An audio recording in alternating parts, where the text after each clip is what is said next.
الحمد لله الحمد لله رب العالمين والعاقبة للمتقين والصلاة والسلام على سيد الأولين والآخرين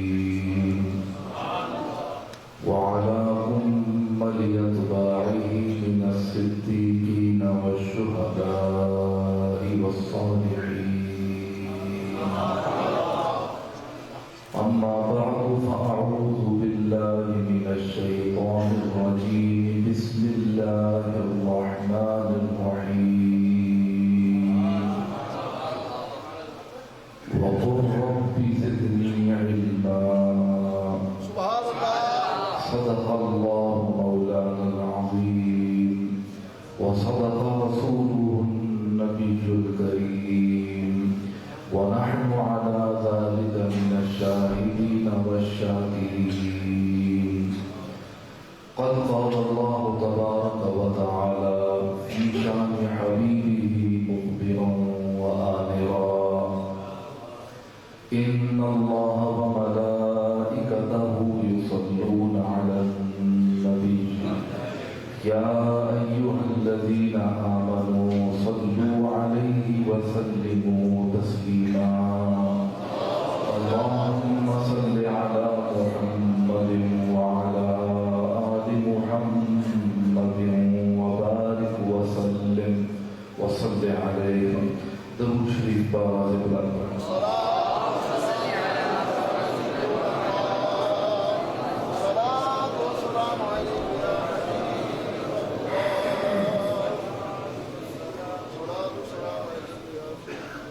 نہایت ہی محترم واجب التعظیم آج کی اس محفل پاک میں شامل ہونے والے جملہ حاضرین و سامعین کرام، بالخصوص سادات کرام، علماء گرامی قدر، آج کی یہ پرکیف محفل جو ہے یہ اپنے اندر بہت سی برکتیں سمیٹے ہوئے ہیں. میں دین کوٹ کے علاقے میں، آپ کے علاقے میں پہلی مرتبہ آیا. مجھے سید صداقت شاہ صاحب نے میرے لیے محب بھی ہیں اور میرے محبوب بھی ہیں. ان کے منہ کی تعریف نہیں، یہ حضور کی حدیث ہے، اس پر میں نے عمل کیا. کوئی میں ان کے منہ کی تعریف نہیں کر رہا. حضور نے فرمایا کہ جس سے محبت ہونا کسی انسان کو تو اس کا اظہار کر دینا چاہیے. اس کی وجہ کیا ہے کہ اظہار کرنے سے محبت میں اضافہ ہوتا ہے. تو میں کہتا ہوں حقیقتاً یہ میرے محب بھی ہیں، محبوب بھی ہیں. تو انہوں نے خلوص سے، محبت سے دعوت دی، اس کو میں نے قبول کیا اور آج آپ کے سامنے اس بابرکت محفل میں موجود ہوں. اور ان کے جو تایا تھے سید غلام یاسین شاہ صاحب رحمت اللہ تعالی علیہ، ابھی شاہ صاحب نے مجھ سے پہلے ان کا بیان فرمایا کہ کس طرح سے اپنے مرشد کریم کا حکم پا کر میرے جد اعلیٰ حضرت بابو جی علیہ الرحمہ کا حکم پا کر کہ یاسین شاہ اس علاقے میں جا کر خدمت دین کرو، اس کا پاس رکھا اور اس انداز سے اس حکم کی تعمیل کی کہ اس کی مثال آج آپ کے سامنے آپ نظر آ رہی ہے.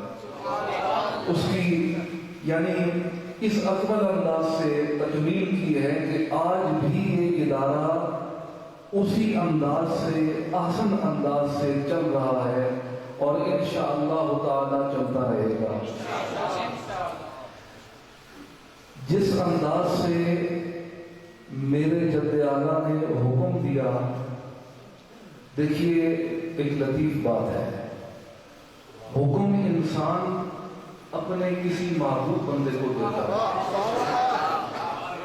کوئی کسی سے محبت کرے نا یا کوئی کسی کو اپنا سمجھے تو اس سے تقاضا کرتا ہے کسی چیز کا، کہ جہاں سے کوئی امید ہو کہ یہ چیز مجھے مل جائے گی۔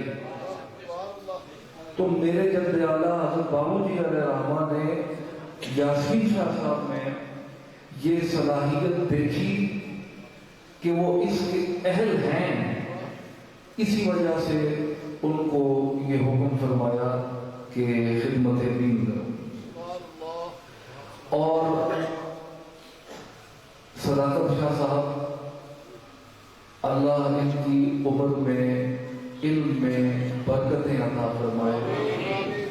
یہ میں جانتا ہوں کہ کس خلوص نیت کے ساتھ یہ خدمت دین کر رہے ہیں۔ فیصل آباد اگرچہ یہاں سے بہت دور ہے، لیکن اتنی بعد مکانی کے باوجود، اتنا مسافت ہونے کے باوجود اس دیر پورٹ کے اس علاقے کے اس ادارے کو باقاعدہ دیکھ رہے ہیں اور اس کا اہتمام کر رہے ہیں۔ اللہ تعالیٰ ان کی اس کاوش کو بھی اپنی بارگاہ میں شرف قبولیت عطا فرمائے۔ یہ ادارہ جو ہے نا، یہ ہمارا اپنا ادارہ ہے۔ یہ دیر کوٹ کا جو یہ ادارہ یاسین شاہ صاحب نے جس کی بنیاد رکھی اور جس کو آگے چلا رہے ہیں صداقت شاہ صاحب، اور ان کے ساتھ متصل جتنے اور ادارے ہیں، مساجد ہیں، یہ سب ہماری مساجد اور ہمارے ادارے۔ حضرات کرام، حکم جو ہوتا ہے نا، ایک عربی کا مقولہ ہے، کہتے ہیں کہ الحکم فوق الادب، حکم ادب کے اوپر ہوتا ہے، مقدم ہوتا ہے۔ مجھے اس سے ایک واقعہ یاد آ گیا، چونکہ یہاں اہل ذوق حضرات موجود ہیں، غلامان مصطفیٰ ہیں، آقا کے غلام ہیں، پروانے ہیں، دیوانے ہیں۔ تو آقا کے ایک دیوانے کا ایک واقعہ بیان کرتا چلوں، حکم کی بات ہے۔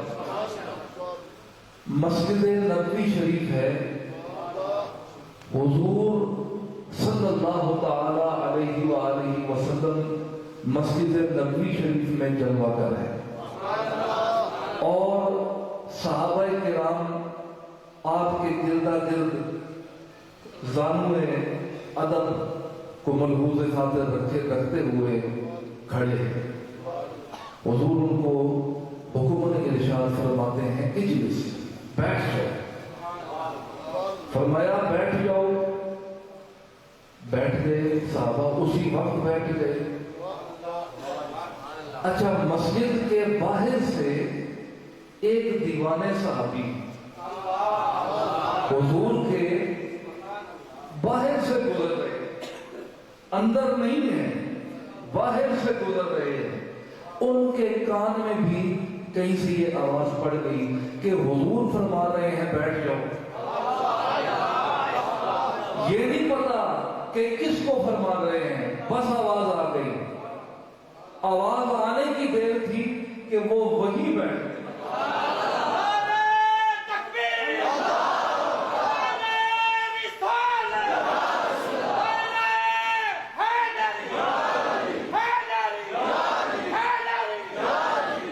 اچھا، بیٹھ گئے۔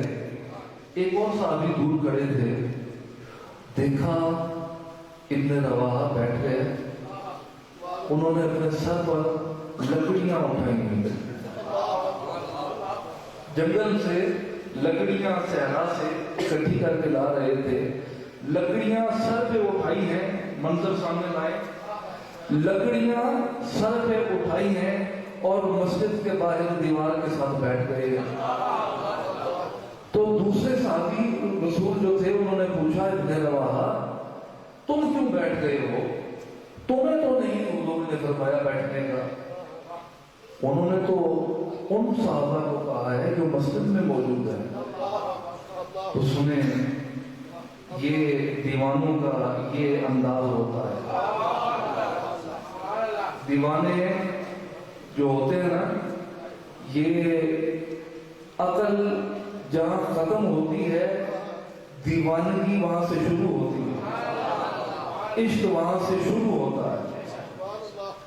تو انہوں نے جواب دیا کہ مجھے معلوم ہے کہ آقا نے مجھے مخاطب ہو کر نہیں فرمایا کہ تم بیٹھ جاؤ، انہوں نے ان کو ہی کہا ہے جو مسجد کے اندر ہے، لیکن میرے کان میں تو آواز پڑی ہے، میرے کان میں آواز آئی بیٹھ جاؤ، اور آواز بھی حضور کی ہو، تو یہ کیسے ممکن ہے کہ ابن رواحہ نہ بیٹھے؟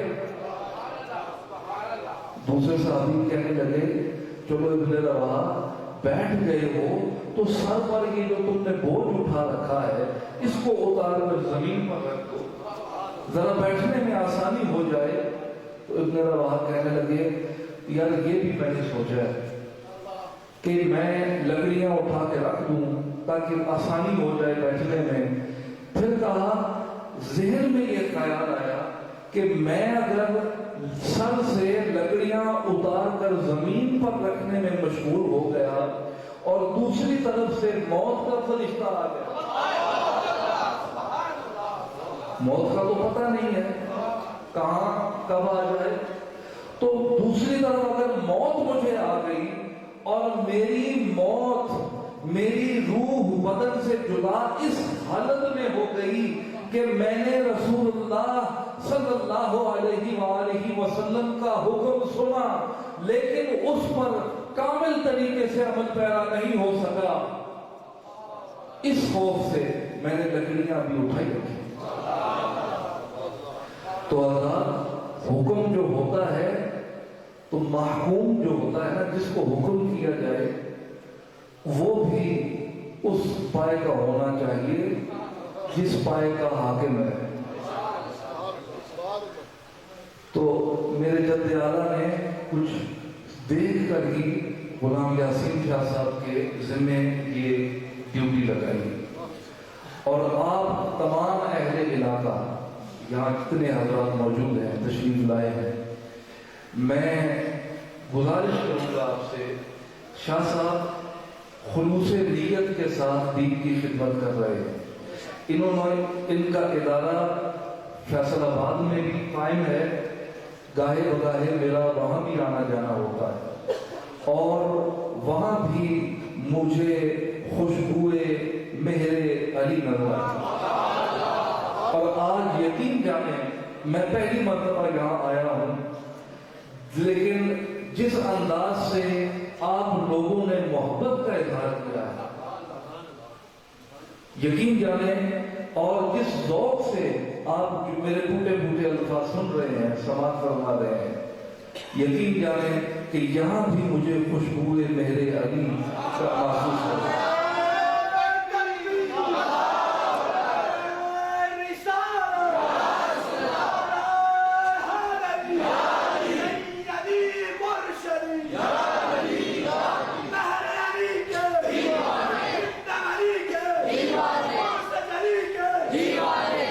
تو حضرات